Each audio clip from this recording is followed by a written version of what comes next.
Bonjour mes amis, vous savez depuis M. François Hollande, les critères pour le recrutement pour la présidence française ont beaucoup baissé. On peut au moins mettre à son crédit le fait d'avoir démocratisé l'accès à cette fonction. Un président qui envoie le pays un petit peu comme le patron du Titanic, comme le pacha du Titanic qu'il envoyait vers les glaces, alors que n'importe quel blogueur de France et de Navarre peut voir 3 coups à l'avance ce qui va se passer. Cela dit, je me suis dit que la critique est facile, on peut facilement critiquer, mais on aurait fait quoi à leur place? Qu'est-ce qu'on aurait fait honnêtement? Alors j'ai décidé de lancer un site, je l'ai appelé Aldo 2017, tu trouveras le site dans le descriptif de cette vidéo, qui est une sorte de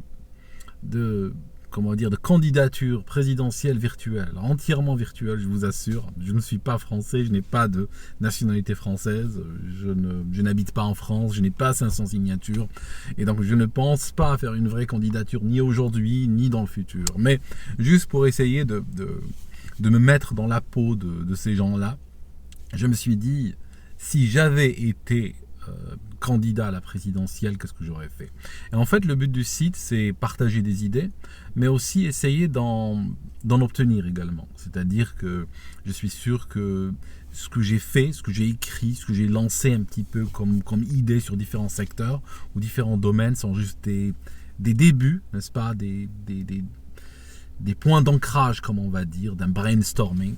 Et puis, je me suis dit que soumettant la chose à beaucoup de gens, je pourrais obtenir un très bon retour et puis au fur et à mesure affiner, construire ces idées-là et pourquoi pas laisser même les partis de droite ou de gauche ou autres venir piocher dedans, parce que si on arrive à créer quelque chose qui est intelligente, qui est équilibré, qui est raisonnable, parce que c'est ça le problème aussi, pour qu'une idée sur le point de vue politique soit viable, il faut qu'elle soit suffisamment balancée, suffisamment équilibrée pour qu'elle puisse obtenir l'assentiment de la majorité, tu comprends? Politiquement parlant, tu peux avoir la solution la plus géniale au monde, mais si en fait cette solution n'est soutenue que par toi et 3 autres comme toi, elle n'ira pas très loin, tu vois. Donc il faut essayer de se modérer, puis d'être équilibré, donner par là, enlever par là, et essayer d'obtenir une balance où une majorité de gens pourront se retrouver. Voilà l'esprit un petit peu dans lequel ça a été